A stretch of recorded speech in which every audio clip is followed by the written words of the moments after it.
Welcome, boys and girls. For our very first story that we're going to read aloud for Camp Read a Lot, which I'm so excited you're here for, is one of my favorite stories in the world. It's called The Tale of Despereaux. And this little character right here, his name is Despereaux Tilling, and he is the hero of this story. Let's hear the cover has to say. And just inside the cover, it says, "This is the story of Despereaux Tilling, a mouse in love with music, stories, and a princess named P. It is also the story of a rat called Roscuro who lives in darkness but covets a world filled with light. And it is the story of Miggery Sow, a slow-witted serving girl with a simple, impossible wish.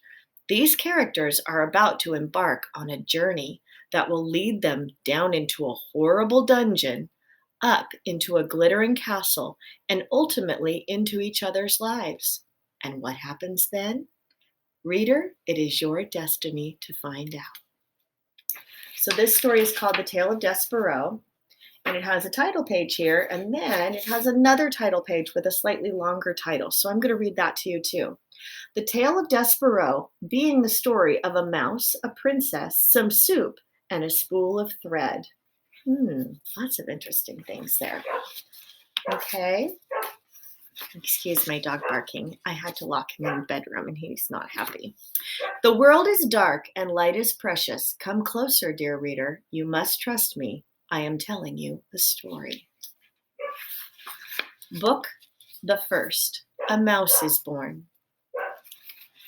Chapter 1, The Last One. This story begins within the walls of a castle with the birth of a mouse, a small mouse, the last mouse born to his parents, and the only one of his litter to be born alive. "Where are my babies?" said the exhausted mother when the ordeal was through. "Show me my babies." The father mouse held the one small mouse up high.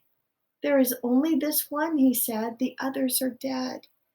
"Mon Dieu! Just the one mouse baby?" "Just the one." "Will you name him?" "All of that work for nothing," said the mother. She sighed. "It is so sad. It is the disappointment." She was a French mouse who had arrived at the castle long ago in the luggage of a visiting French diplomat. Disappointment was one of her favorite words. She used it often. "Will you name him?" repeated the father.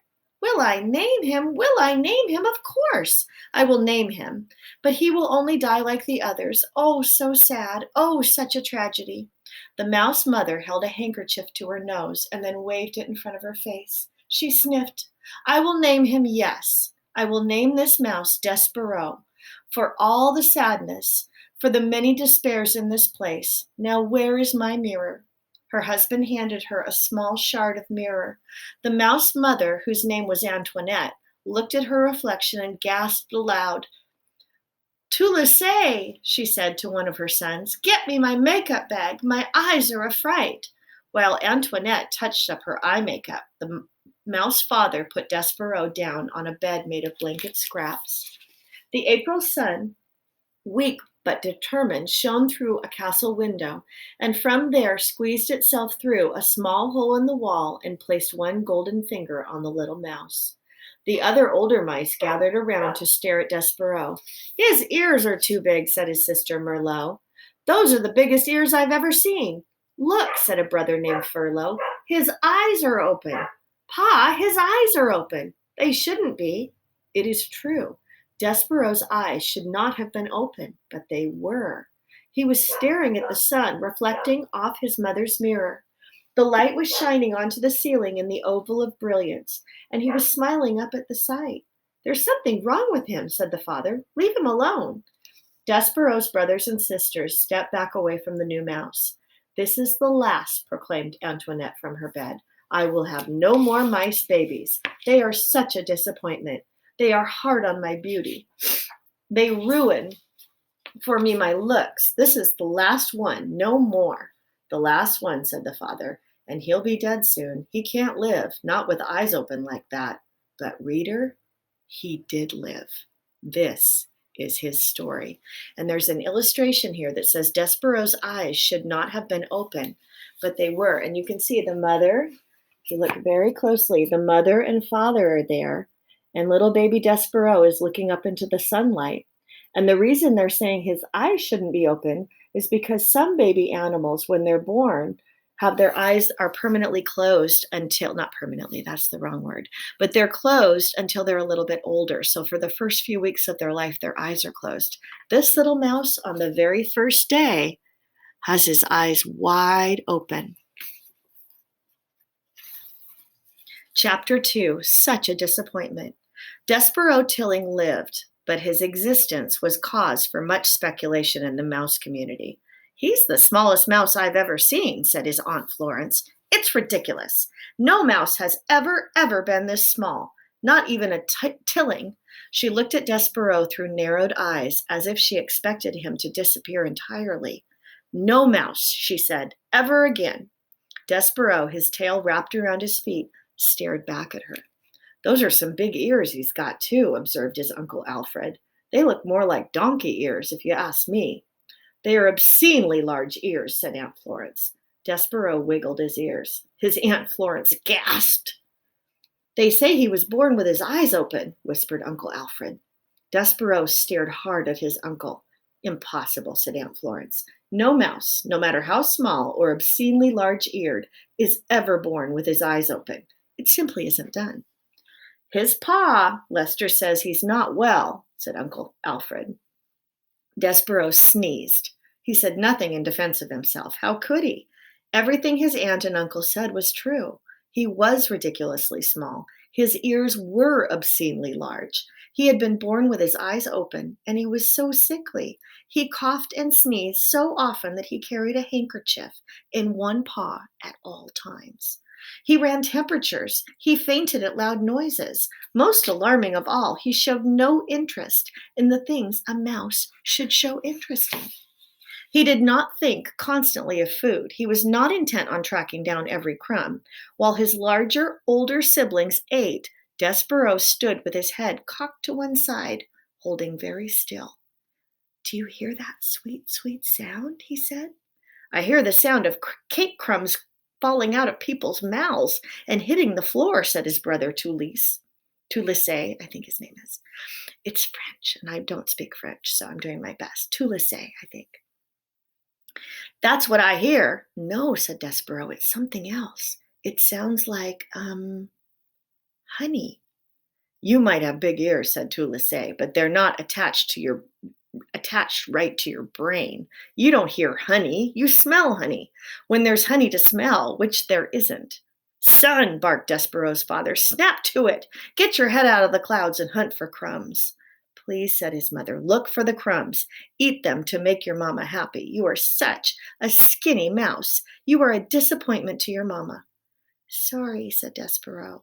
He lowered his head and sniffed the castle floor. But, reader, he wasn't smelling. He was listening with his big ears to the sweet sound that no other mouse seemed to hear. Chapter 3. Once upon a time. Despereaux's siblings tried to educate him in the ways of being a mouse. His brother Furlough took him on a tour of the castle to demonstrate the art of scurrying. Move side to side, instructed Furlough, scrabbling across the waxed castle floor. Look over your shoulder all the time, first to the right, then to the left. Don't stop for anything. But Despereaux wasn't listening to Furlough. He was staring at the light pouring in through the stained glass windows of the castle. He stood on his hind legs and held the handkerchief over his heart and stared up, up, up into the brilliant light. Furlough, he said, what is this thing? What are all these colors? Are we in heaven? Cripes, shouted Furlough from a far corner. Don't stand there in the middle of the floor talking about heaven. Move! You're a mouse, not a man. You've got to scurry. What, said Despereaux, still staring at the light. But Furlough was gone. He had, like a good mouse, disappeared into a hole in the molding. Despereaux's sister, Merlot, took him into the castle library, where the light came streaming in through tall, high windows and landed on the floor in bright yellow patches. Here, said Merlot, follow me, small brother, and I will instruct you on the fine points of how to nibble paper. Merlot scurried up a chair, and from there he hopped onto a table, on which there sat a huge open book. "This way, small brother," she said as she crawled onto the pages of the book, and Despereaux followed her from the chair to the table to the page. "Now then," said Merlot, "this glue here is tasty, and the paper edges are crunchy and yummy, like so." She nibbled at the edge of a page and then looked over at Despereaux. "You try," she said. "First bite off some glue, and then follow it with the crunch of the paper. And these squiggles, they are very tasty." Despereaux looked down at the book, and something remarkable happened. The marks on the page, the squiggles, as Merlot referred to them, arranged themselves into shapes. The shapes arranged themselves into words, and the words spelled out a delicious and wonderful phrase. "Once upon a time." "Once upon a time," whispered Despereaux. "What?" said Merlot. "Nothing."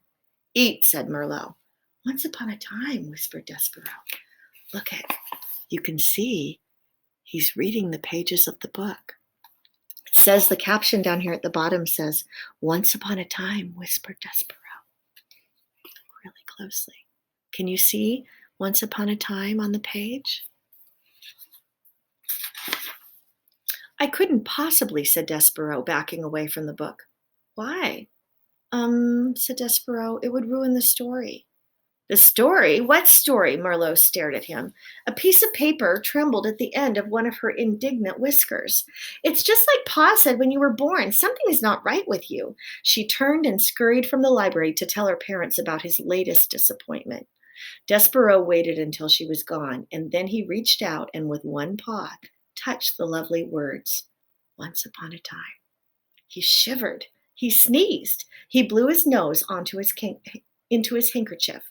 "Once upon a time," he said aloud, relishing the sound, and then, tracing each word with his paw, he read the story of a beautiful princess and a brave knight who serves and honors her. Despereaux did not know it, but he would need very soon to be brave himself. Have I mentioned that beneath the castle there was a dungeon? In the dungeon there were rats, large rats, mean rats. Despereaux was destined to meet those rats. Reader, you must know that an interesting fate, sometimes involving rats, sometimes not, awaits almost everyone, mouse or man, who does not conform. Okay, that's enough for tonight. I will be back next week with more chapters of Despereaux. I'm also thinking that on the craft page for this week, let's draw a sketch of Despereaux and his family. What do you think Miss Antoinette looks like? And what does the dad look like? How about Merlot and Furlough and Toulouse? What do they look like? I'll see you next time. Bye, boys and girls.